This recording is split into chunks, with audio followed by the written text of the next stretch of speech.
For this video, I'm going to cover paper 3 and I'm focusing on question 2, which is usually a light microscope question. So the first question will always be about plan drawing followed by a detailed drawing. So sometimes the plan drawing, they will expect you to look under light microscope, and under low power, you're supposed to view the specimen and draw a plan drawing based on what you can see. So you are not expected to be familiar with the specimen.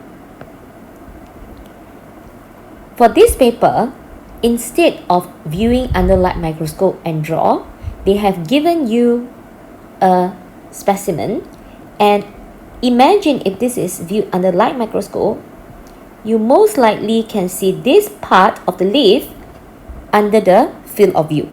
Usually you are expected to draw what you can see within the field of view. In this question, they specify that you have to draw a large plan diagram of the section shown. So they need you to draw correct shape and proportions of the different tissue. So take note, plan drawing usually just involves lines. Make sure your line has quality, as in it's not overlapping, there's no shading, and that's not sketchy or feathery. Then show correct proportions, as in each layer must have the correct thickness. And your line can be used to demonstrate the shape, as in is it oval, or is it round, or is it angular. So now I'm going to show you what are the layers of tissue that you can identify in the leaf, and how do you get the quality mark and the labeling. So the expectation for a plan diagram is, do you know what is the specimen you are observing and the general tissue that you need to be able to identify? So we know that this is a leaf. So what are the layers that you usually can find in the leaf? First, we know that there will be a upper epidermis. So you can see that the upper epidermis here, there's a groove or an infolding or a slight dip. So you make sure you include that shape.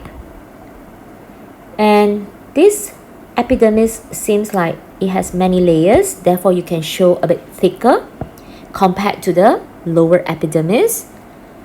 And then we know that below the epidermis, you will usually have palisade mesophyll. But as you draw the palisade mesophyll, you wouldn't draw across the whole layer, as we know that the middle part, which is the midrib,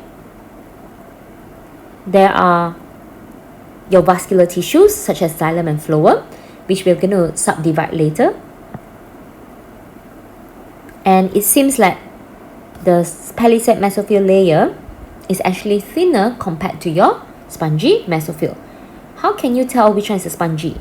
As you see, there's many air spaces. That will be your spongy mesophyll. And something special about this plant here is they do have an infolding of epidermis, which is known as pits, and these pits is where you can find your stomata.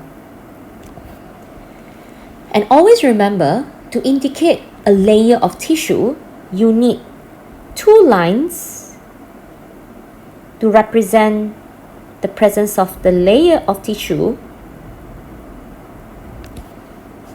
which is also important to demonstrate the thickness of that tissue.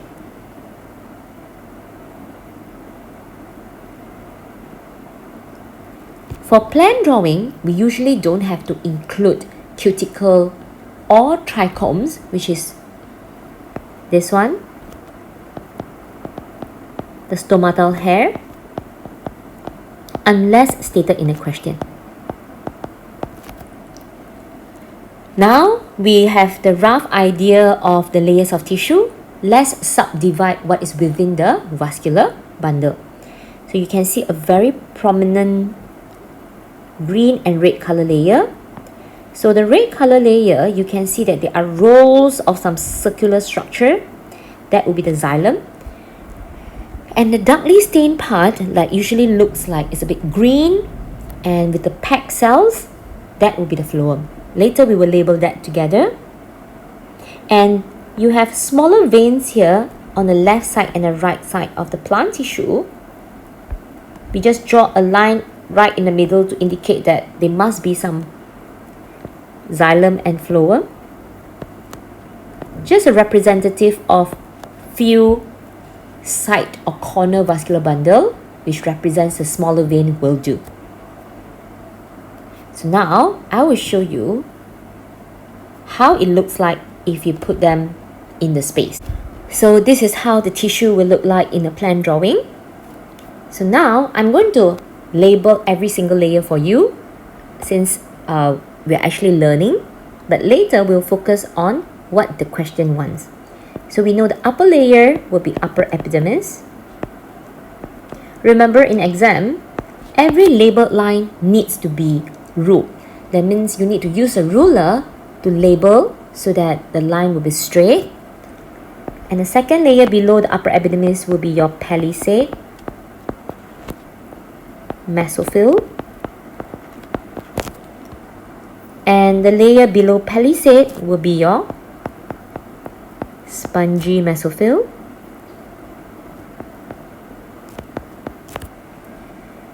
And the lower layer will be your lower epidermis. Your shape for your lower epidermis, the foldings might not necessarily be exactly the same, but at least you can show some folding which indicates the pit. That will be good. So I will know that most likely I have some stomata in the pits or in the groove. And this large area here will represent the midrib. So do you realize that we have to distinguish the spongy mesophyll cell from the midrib? So here, there's actually a line to divide the tissue. So I can tell that this layer, which is stained in red just now, with rows of cells, this will be the xylem. And the layer of tissue that is actually shaded in green, where they are actually made up of phloem sieve tube and companion cell, will be your phloem.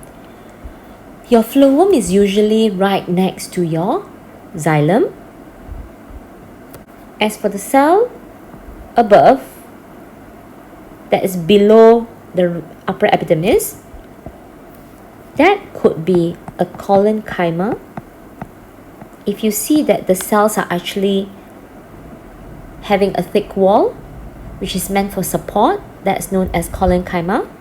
For the cells that are within the midrib, but it doesn't show a thick wall, that could be a parenchyma.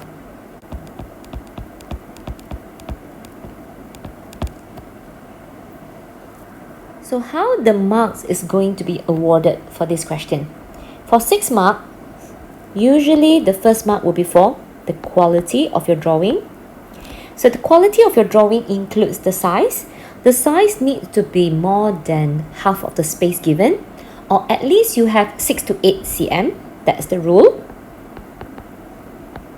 And do you have any shading or incomplete lines or sketches? If not, you would have easily gotten yourself 1 mark. Second one, do you have lines to represent tissues and no cells?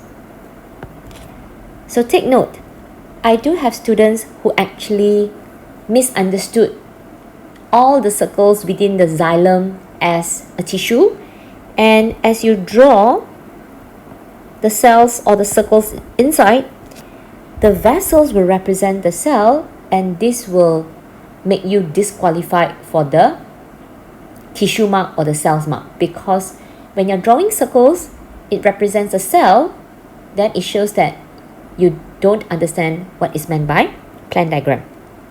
Third mark will be the proportion, which is the expectation in the question. So by looking at the layers, the examiner will check if you actually show the correct proportion for each tissue. And number 4, did you show vascular bundle, the middle and the smaller ones? And did you show that you know in your vascular bundle you actually have xylem and phloem subdivided? And point number 5, they would want you to have the correct layer of tissue in the correct proportion. So despite you're not expected to label every single thing, but can you differentiate the tissue when you're viewing the photomicrograph or when you're viewing your specimen under light microscope? So they want minimum 3 layers shown. So even though you might not be able to see that many layers, at least the main layers like upper epidermis, lower epidermis, palisade, spongy mesophyll, together with the xylem and phloem, you actually able to distinguish, then you will be able to get this mark. And the final mark, always check the question. Did the question mention any specific labeling? So you notice here, they want a ruled label line, means you must use a ruler to label and identify the upper epidermis. So for your diagram here, you just need to label this upper epidermis in order for the last mark. So that's how you can score full mark for a plan drawing. For more understanding about plan drawings and detailed drawings with reference to different photomicrographs or specimens, do join my group or private tuition. Thanks for watching. That's all for today's video. If you're interested in more genuine sharing by other geniuses, please subscribe to our channel and don't forget to turn on the notification bell, ding dong. Also, if you're struggling with 1 or 2 past year questions and the mark scheme just doesn't seem to help, Genie has got you covered. Feel free to let us know what question it is by filling in the Google form linked in the description below. GenieUs Hub will get genius teachers to fulfill your request for the solution. Genie will see you next time. Bye-bye.